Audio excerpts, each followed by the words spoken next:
आईच्या नंतर शेवटपर्यंत साथ देते ते घरातली फक्त एकच व्यक्ती, ती म्हणजे पत्नी. म्हणून ज्यांचे ज्यांचे जोडीदार निघून गेले त्यांना विचारा काय अवस्था आहे ते. अरे माणूस आहे तोपर्यंत माणसाला आपल्या जोडीदाराची किंमत कळत नाही, पण ज्या दिवशी जोडीदार निघून जातो ना त्या दिवशी माणूस एकटा पडतो. त्याला विचारणार कोणी नसतं, त्याच्या सुखदुःखात सहभागी होणार कोणी नसतं, त्याला विचारणार कोणी नसतं. त्यावेळेला जोडीदाराची आठवण येते. एखादा वृक्ष असेल ना तर त्या वृक्षाला जर वेल असेल ना तर त्या वृक्षाला शोभा वेलीमुळे आहे, आणि एखाद्या वेलीला वृक्षामुळे शोभा असते ना. शेवटच्या क्षणापर्यंत साथ देते ती फक्त पत्नी आहे, ध्यानात ठेवा. त्याच्या पुढे बोलू. आपल्या भांगामध्ये लांब लचक सिंदूर भरते ना माऊली, त्याचं कारण काय माहितीये का? तिला फक्त एकच उद्देश असतो की आपलं जगणे मालकासाठी आहे, आणि आपल्या डोक्यावरचा माथ्यावरचा सिंदूर आहे ना तो लांब लचक भरण्याचा उद्देश एवढाच आहे की माझ्या मालकाला उदंड आयुष्य देवाने द्यावं, म्हणून एवढं लांब लचक सिंदूर भरते ती माऊली. एवढंच नाही, ती माऊली उपवास करते. कुणासाठी? मालकासाठी. आपलं संपूर्ण जीवन समर्पित करते. कुणासाठी? मालकासाठी. म्हणून एक गोष्ट ध्यानात ठेवा, आम्ही सगळ्या जगाला खुश करण्यात व्यस्त आहोत. कुणाला वाढदिवसाचे शुभेच्छा, कुणाला फोन लावून बोलण्यात व्यस्त आहोत, पण घरी येऊन आपण कधीतरी आपल्या पत्नीला दोन चांगले शब्द बोलायला शिका. ते तुमच्या घरची दासी नाहीये, अरे तीच घरातली माऊली आहे. महाराज रात्रंदिवस बिना पगाराचं काम करणारी घरातली एकमेव व्यक्ती म्हणजे घरातली माऊली. प्रसंगाला तीच वेटर होते, प्रसंगाला तीच आचारी होती, प्रसंगाला तीच मास्तरीण होते, प्रसंगाला तीच महाराज तुमची आईही होते. मी बोलत नाही, सुभाषितकार सांगतात, कर्णेषु कार्येषु मंत्री, कर्णेषु दासी, भोज्येषु माता, शयनेषु रंबा. एकच माऊली पण सगळं कार्य करते घरातलं. ज्या वेळेला जेव घालायचा विषय असतो, तुम्हाला जेव घातल्याशिवाय ती जेवत नाही, म्हणजे ती तुमची एका क्षणाची पत्नी आहे, पण अनंत कालाची ती माता आहे. तिला तेवढाच आदर द्या. आणि ज्या घरामध्ये स्त्रीचा सन्मान होत नाही त्या घरामध्ये देवता वास्तव्य करीत नाहीत. यत्र नारजस्तु पूज्यन्ते रमन्ते तत्र देवताः. मग तेवढाच सन्मान द्या, तेवढा सन्मानाने तिला वागणूक द्या. आणि एक वाक्य सांगतो, घरातल्या पत्नीची बाकी दुसरी काही अपेक्षा नसते महाराज. फक्त एवढी अपेक्षा आहे की माझे मालक जर घर बाहेरून आले ना, आल्यानंतर फक्त एक स्मित हास्य करावं आणि फक्त दोन गोड शब्द बोलावे. अरे कधीतरी म्हणावं माझ्या मालकाने की दमलीस का म्हणून म्हणावं. एवढीच अपेक्षा आहे माऊल्यांची, दुसरी काहीच अपेक्षा नाही महाराज. जीवनभर राब तुमच्या घरामध्ये राबतात, सगळं करतात. ते कुणासाठी? बाकी सगळ्या घराने विरोधामध्ये जाऊ द्या, त्यांना तकलीफ होत नाही. आई बरोबर बोलतोय का मी? सगळं घर विरोधात जाऊ द्या, फरक पडत नाही. पण ज्याच्या संग आपण आई वडिलाचा त्याग केला, घरादाराचा त्याग केला, संपूर्ण भावकीचा त्याग केला, गावाचा त्याग करून मी ज्याच्या घरामध्ये ज्याच्यासाठी आले ना, फक्त त्याने साथ द्यावी, त्याने आपल्याला फक्त चांगलं म्हणावं, एवढीच अपेक्षा आहे. म्हणून कधीतरी चांगलं बोलत जा. आतापर्यंत नसल म्हणलात तर घरी कधी एखादी वेळेस गेलात फक्त एवढं म्हणा, दमलीस का, थोडं बसून आराम कर. दुसऱ्या दिवशी सगळ्या महाराष्ट्रातल्या भाज्या तुमच्या ताटात नाही आल्या तर मला भेटा. लक्षात येतंय माझं बोलणं? म्हणून एकमेकाला सन्मान द्या. शेवटपर्यंत साथ देणारी व्यक्ती म्हणजे आपल्या घरातला आपला जोडीदार आहे. ते निघून गेलेल्या व्यक्तीला कळते की आपली काय अवस्था आहे.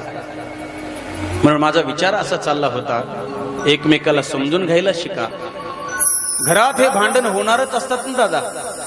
पत्नी जर रागावली, तिने जर भांडण चालू केलं तर तुम्ही थोडी माघार घ्यायला शिका. काही फरक पडत नाही. मी नवरा आहे म्हणून तुम्ही तिच्यापेक्षा दुप्पट आवाजात बोलणं हे उचित नाही. तुम्ही माघार घ्या, ते एका मिनिटात गप्प बसेल. आणि एखाद्या वेळेला माऊल्यांनो, जर मालकाने जर तो आवाज मोठा केला आणि भांडण चालू केलं तर तुम्हाला हात जोडून विनंती आहे, तुम्ही थोडं माघार घ्यायला शिका. काहीच फरक पडत नाही. हे दोन्ही गाडीचे चाक शेवटपर्यंत एकमेकाला साथ देत आली पाहिजे ना दादा. मकर संक्रांतीला माऊली सुगड्याचं पूजन करते. कशासाठी? आपल्या मालकाचं आयुष्य वाढावं म्हणून. म्हणून माझा विषय चालला होता की का माणूस आपल्या पत्नीचं ऐकत आहे? त्याच्या कारण प्रेम दोरी जोडल्या गेलेले आहे ना, म्हणून बंधनाला कारणीभूत मन आहे. शेवटी तीनही मुलींचे विवाह झाले आणि 2 मुलं राहिले. एकाचं नाव आहे उत्तानपाद आणि दुसऱ्याचं नाव आहे प्रियव्रत. उत्तानपाद या शब्दाचा अर्थ आहे ज्याचे पाय डोकं खालील पाय वरती. इथं बसलेला प्रत्येक माणूस उत्तानपाद आहे. आपण आईच्या गर्भातून जन्माला येताना आपलं डोकं खाली असतं आणि आपले पाय वरती असतात. उत्तानपादाच्या पत्नीचं नाव आहे सुनीती. पण झालं काय? एका सुंदर मुलगी दिसली आणि त्याला ती आवडली आणि त्याने तिला प्रपोज केलं आणि तिला सांगितलं मला तुझ्याशी लग्न करायचे. तिने सांगितलं बापाला विचार. बापाला विचारलं, त्याने तिच्याशी लग्न लावून दिलं. पण काय झालं? चांगलं वागणारी पतिव्रता माऊली सुनीती, नीतीप्रमाणे वागणारी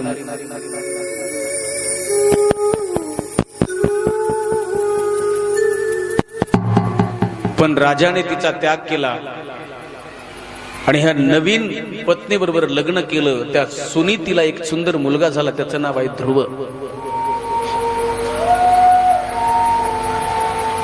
ते लहानपणापासूनच महाराज, ते लोक म्हणतात ना बाळाचे पाय पाळण्यात दिसतात, ते लेकरू लहानपणापासूनच संस्कार होतं का? गर्भात असतानाच आईने त्या मुलावरती संस्कार घडवलेले होते.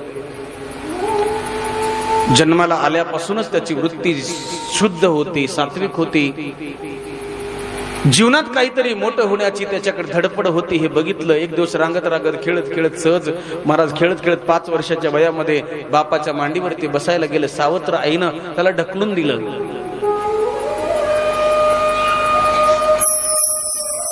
ढकलून दिल्याच्या नंतर उठलं आणि आपल्या आईजवळ येऊन सांगितलं. आई म्हणले काय? आई सावत्र आईने मला ढकलून दिलं. आईने सांगितलं बेटा काळजी करू नकोस, विश्वास ठेव देवावरती. जे लोक आज आपल्याला टाळण्याचा प्रयत्न करतात ना, तेच लोक उद्या तुझी वाट बघतील. ध्यानात ठेव फुलाचा हार घेऊन. एवढे शब्द आईचे ऐकले आणि आई काय करू सांग ना? काही नाही. ती काय म्हणाली तुला? काही नाही म्हणाली. तुला जर या गादीवर बसायचं असेल तर वनात जा, देवाची भक्ती कर, देव प्रसन्न होतील, आशीर्वाद दे मागतील.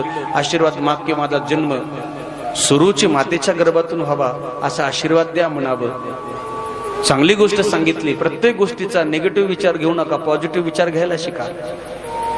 कोणी अपमान केला लगेच महाराज राग भरू नका, लगेच त्याच्यावरती राग करू नका. पण एक विचार करा की मला का बोलला असेल हा याचा विचार करा.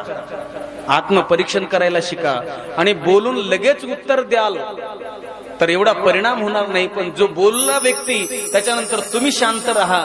त्याच्यानंतर थोड्या वेळानंतर जी व्यक्ती बोलली त्यालाच पश्चाताप होईल की अरे अरे चांगल्या माणसाला मी विनाकारण बोललोय, कारण नसताना.